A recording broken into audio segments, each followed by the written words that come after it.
when you talk about the Labor Party and Bob Hawke, I try to emulate Bob Hawke when it comes to sculling a pint.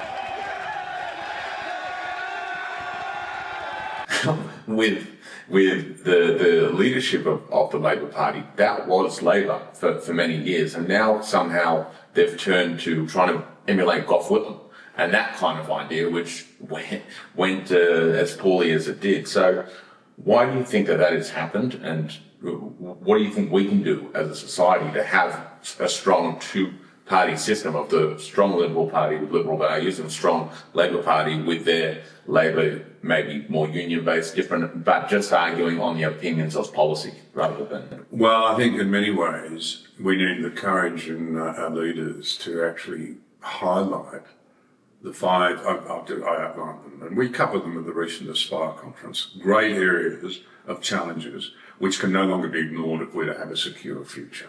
And they are culturally first. People don't realise that.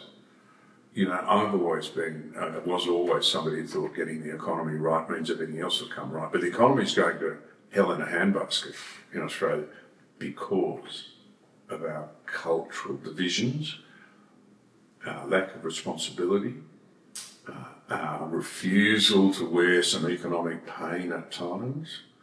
We should have cleaned up the budget sheet, the balance sheet, the national balance sheet. This applies to all Western countries after the great financial crisis. We didn't. We kicked it down the road. We should have had the courage to say, no, this happened on our watch. We won't pass this on to our children. Now, every Western country is facing utterly crippling public sector debt. And we lack the willpower and the leadership to sort it out. This is threatening our future. Make no mistake about it. It is threatening our future. So what are the answer? Well, it's leadership, it's conviction.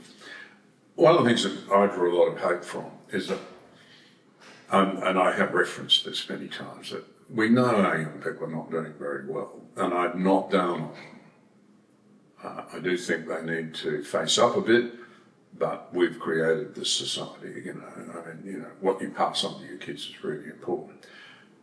But what I do want to say is that, and I think this is happening right across the Western world, a lot of young people are seeing the mess, and you often get real leaders emerging when they realise there's a need for heroes. There's a task that has to be tackled, and they'll see the excitement and the opportunity in it, and the responsibility.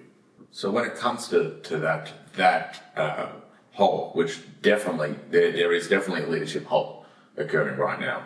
There's, one nation would not be rising the way that they are if there was a strong Liberal Party, and if Labor hadn't gone so far to the left. What would you suggest to people of my age